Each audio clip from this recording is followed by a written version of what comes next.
देखिए पहले 1.5 मिनट के टीजर में करने के बाद फाइनली ही गया द फैमिली मैन सीजन 3 का ट्रेलर। अभी मजा आएगा ना भिड़ो। नमस्ते दोस्तों, आप देख रहे हैं स्क्रीन वाला। वेलकम।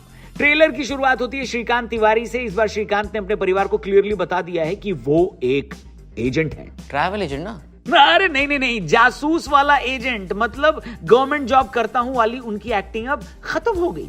लेकिन घर की टेंशन उनकी अभी भी चल रही है। बच्चे बड़े हो रहे हैं और उनकी समझदारी और फ्रस्ट्रेशन दोनों डबल हो चुकी है। श्रीकांत एक बार फिर फैमिली और ड्यूटी के बीच फंसे हुए हैं। पर इस सीजन का बैकड्रॉप नॉर्थ ईस्ट इंडिया है। वहां पॉलिटिकल टेंशन, बॉर्डर इश्यूज और सेपरेटिस्ट मूवमेंट चल रहा है। कुछ लोग इस सिचुएशन का फायदा उठाकर देश को वॉर की तरफ पुश करने की प्लानिंग कर रहे हैं। ट्रेलर से क्लियर होता है कि इस बार स्टेक्स पहले से ज्यादा हाई हैं और यहां एंट्री होती है जयदीप अहलावत की।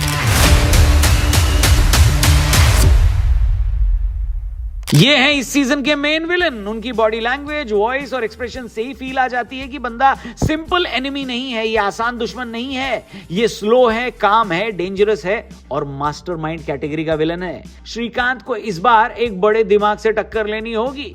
ट्रेलर का सबसे बड़ा शौक ये है कि श्रीकांत खुद सस्पेक्ट बन जाते हैं। जी हां, पूरा सिस्टम श्रीकांत के पीछे पड़ा हुआ है। न्यूज चैनल्स उनके खिलाफ रिपोर्ट चलाने लगते हैं, मीडिया उन्हें कल्प्रिट दिखाती है और एक अरेस्ट वारंट भी उनके खिलाफ इशू हो जाता है। सिस्टम ही उनके खिलाफ हो जाता है। मतलब जो आदमी देश के लिए अपनी जान रिस्क पर डालता है उसी को देश की पब्लिक के सामने विलन बना दिया जा रहा है। ये एक इमोशनल इंटेंस ट्विस्ट है दोस्तों। इन सब के बीच श्रीकांत को प्रूव करना होगा कि वो ट्रेटर नहीं है, वो गद्दार नहीं है, वो उस गेम का हिस्सा नहीं है, बल्कि उस गेम को रोकने की कोशिश कर रहा है। पर प्रॉब्लम यह है कि इस बार उनके पास सपोर्ट कम है। फैमिली भी उनकी कंफ्यूज्ड है, हर्ट भी है, सिस्टम भी उनके खिलाफ है। और यहीं पर एंट्री होती है श्रीकांत तिवारी के बेस्ट फ्रेंड जेके यानी शारिब हाशमी की। जेके और श्रीकांत जब भी एक सीन में होते हैं, स्क्रीन पर होते हैं, भाई साहब मजा आ जाता है। लेकिन इस ट्रेलर में जब वो स्क्रीन पर आए हैं, जो भी डायलॉग्स, जो भी जोक्स या पंचेस लिया गया है, वो उतना अच्छा लैंड नहीं किया गया, उतना अच्छी राइटिंग नहीं, उतना टाइट जोक मजा नहीं आया उतना।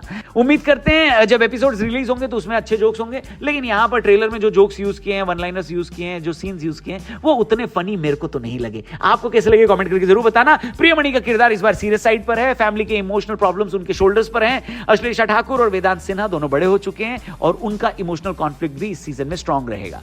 निम्रत कौर भी इस सीजन में है। ट्रेलर में उनकी झलकी दिखाई दी है। अब होगा कैसा उनका रोल, वो तो देखने के बाद ही पता चलेगा। ट्रेलर का ओवरऑल टोन डार्क है, टेंस है और हेवी है। बैकग्राउंड स्कोर और विजुअल से फीलिंग आ जाती है कि इस सीजन में मजाक कम होगा और डेंजर ज्यादा है। ये सिर्फ एक स्पाई थ्रिलर नहीं है, पॉलिटिकल कॉन्स्पिरेसी और इमोशनल प्रेशर का मिक्स भी लगता है। ट्रेलर बेसिकली एक सवाल छोड़ता है, क्या कि अगर हीरो को ही विलन दिखा दिया जाए तो वो इस जाल से, इस चंगुल से कैसे छूटेगा। ये तो देखने पे ही पता चलेगा। सीजन रिलीज डेट है 21 नवंबर। अंत में बस यही कहूंगा कि मनोज बाजपेयी फिर से पूरा शो अपने ऊपर कैरी करते दिख रहे हैं। एक्सपेक्टेशंस अब पीक पर है। बस आप बताना मत भूलना कि आप कितने एक्साइटेड हो और आपको ट्रेलर कैसा लगा। 10 में से कितना पॉइंट देंगे ट्रेलर को, कमेंट करके बताना। चैनल को भी सब्सक्राइब करके जाना। स्क्रीन वाला पर मिलेंगे जल्दी। किसी और चीज का अगर आप रिव्यू देखना चाहते हैं तो उसका भी जिक्र, उसको भी कॉमेंट सेक्शन में जरूर लिखना। जल्दी मिलते हैं ओनली ऑन स्क्रीन वाला। Thank you for watching. Goodbye. जय हिंद।